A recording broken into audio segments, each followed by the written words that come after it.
Assalamualaikum warahmatullahi wabarakatuh. Perkenalkan, nama saya Hasan Adai.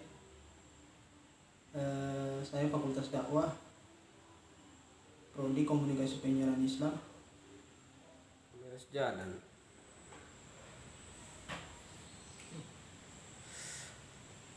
Amati dan sebutkan jenis kegiatan dakwah atau syariah Islam yang berkembang di lingkungan Anda masing-masing.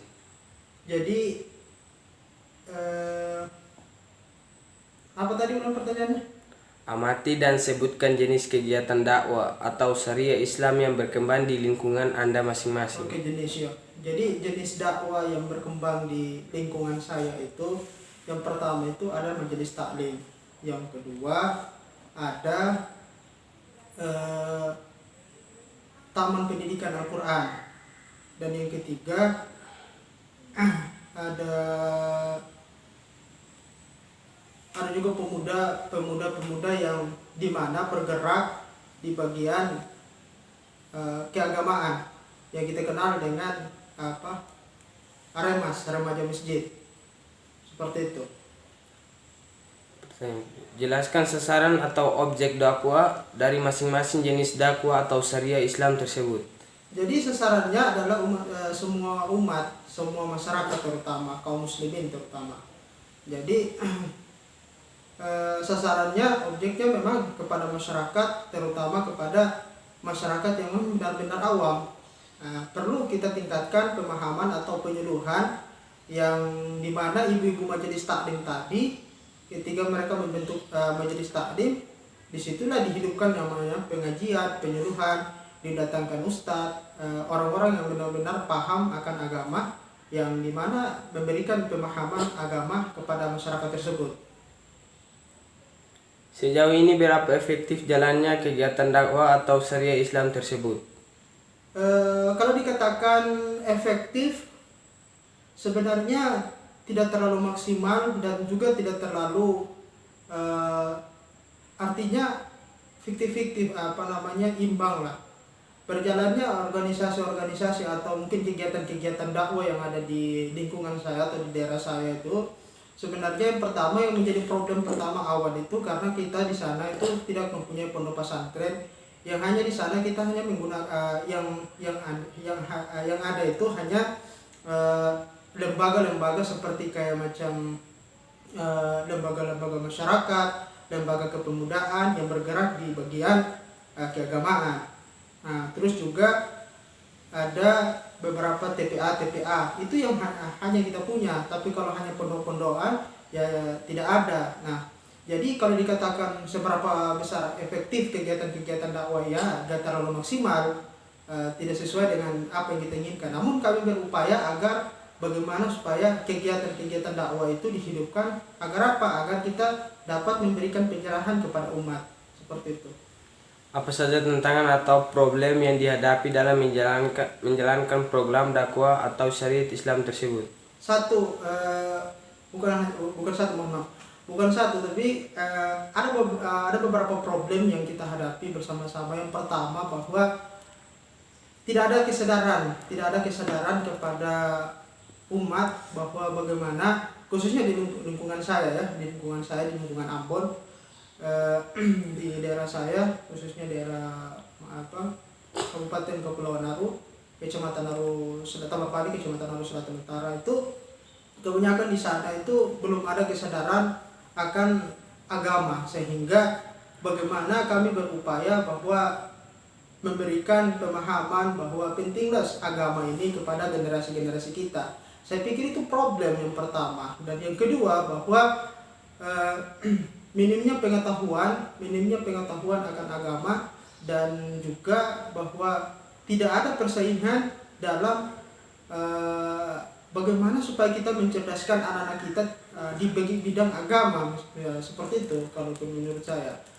Dan yang lain, bahwa di sana itu, mohon maaf, bahwa di sana memang lingkungannya kan ada sebagian saudara kita dari kaum Nasrani yang memang saya pikir itu bukan tapi secara kontekstual yang ada, konteks dalam bersosialisasi, saya pikir kan memang betul kita hidup dalam kerukunan umat beragama. Namun saya pikir itu juga kalau misalkan kalau teman-teman atau mungkin saudara-saudara kita yang mungkin tidak katakanlah tidak mau belajar ilmu agama, maka mereka sendiri akan ketertinggalan akan pemahaman agama mereka sendiri. Sementara coba kita lihat saudara kita yang lain misalkan yang memang mereka menuntut ilmu itu, pemahaman ilmu agama mereka sendiri, keyakinan mereka sendiri, mereka benar-benar paham. Sementara kita masih tertinggal akan agama kita sendiri, ya kan, terutama soal dasar-dasar ngaji, ya kan, dan lain sebagainya. Terus solusi apa yang Anda tawarkan untuk mengatasi masalah atau tantangan yang muncul tersebut hingga proses dakwah atau syariah Islam di lingkungan Anda dapat berjalan dengan efektif? Solusi akan saya tawarkan bahwa ketika saya kembali nanti, insya Allah mudah-mudahan kami sebenarnya mempunyai beberapa komitmen upaya dengan masyarakat setempat, khususnya beberapa tokoh-tokoh yang ada, bahwa rencananya kami ingin memberdirikan yang namanya lembaga pondok pesantren. Itu yang terutama menjadi visi misi kami, mengingat bahwa di sana karena tidak ada pondok pesantren. Nah, pondok pesantren ini ketika sudah ada, maka niscaya orang akan lebih fokus dalam mengkaji ilmu dan menuntut ilmu, terutama bagi kaum generasi kita. Saya membacanya seperti itu. Itu yang kedua, itu yang pertama. Yang kedua bahwa kita bagaimana mengkaitkan umat, maksudnya kita bagaimana supaya dapat merangkum umat, kita memberikan penyerahan, ya kan, penyuluhan kepada umat, pemahaman yang bersifat positif, ya kan, pemahaman-pemahaman yang baik kepada umat, sehingga umat akan menyadari bahwa oh seperti ini agama, bahwa sebenarnya agama itu tidak sulit kalau kita yang mau mengkaji, ya kan, agama itu tidak bahaya, bahkan agama itu menolong kita dunia dan akhirat. Cuma karena mungkin ada kendala-kendala bagi masyarakat setempat, ya kan, masyarakat setempat, sehingga minimnya komunikasi antara agama itu sulit. Seperti itu. Sebagai mahasiswa dakwah dan calon pelaku dakwah, program dakwah atau syariat Islam yang kira-kira akan Anda rintis jika kelak sudah terjun di masyarakat selain dari semua jenis program dakwah dan syariah Islam yang sudah ada di lingkungan Anda sendiri? Jadi sebagai mahasiswa Fakultas Dakwah yang tadi saya katakan bahwa sebenarnya apa yang kita dapat dari jenjang perguruan tinggi, khususnya kami bagi mahasiswa, kami tidak akan melupa dengan background kami sebagai mahasiswa Fakultas Dakwah. Kami tidak akan melupakan itu, terutama saya pribadi pun juga. Kenapa demikian? Karena kalau kita melupakan jati diri kita, maka akan hilanglah sebuah citra kehormatan kita sendiri. Saya pikir mungkin seperti itu, bahwa apa yang kita sudah kejar selama ini, apa yang kita dapat selama ini, ilmu yang kita dapat, bahwa bagaimana kita berupaya semaksimal mungkin agar kita memberikan manfaat kepada orang lain, ya kan, khairun nas anfa'uhum linnas, bahwa sebaik-baiknya orang adalah orang-orang yang memberikan manfaat kepada orang lain. Mungkin seperti itu. Dan memang bahwa sebagai mahasiswa fakultas dakwah juga, kita harus memang pandai dalam melihat fenomena yang ada, terutama fenomena sosial masyarakat, ya kan, entah itu masalah problem-problem yang ada di masyarakat. Kami sebagai mahasiswa fakultas dakwah juga, kita harus melihat itu dan kita harus peka dengan lingkungan yang ada gitu. Kita harus peka dengan lingkungan yang ada, sehingga demikian bahwa kita mampu dalam berinteraksi dengan masyarakat dan memberikan pemahaman-pemahaman kepada masyarakat, terutama tentang agama. Mungkin seperti itu. Oke, terima kasih. Itulah beberapa pertanyaan dari saya. Jadi perlu saya tambahkan lagi bahwa sebenarnya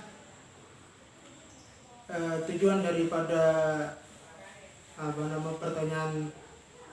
pertanyaan ini, bahwa kesimpulannya bahwa sebagai mahasiswa Fakultas Dakwah kita harus mampu dalam memberikan pemahaman, atau kita harus mampu dalam membagi ilmu kita sedekah kepada orang yang memang benar-benar membutuhkan pertolongan kita dalam berupa pengetahuan dan ilmu. Salah satunya seperti itu. dan saya juga minta maaf apabila ada kesalahan dalam ucapan. Itulah kesalahan saya. Kiranya seperti itu.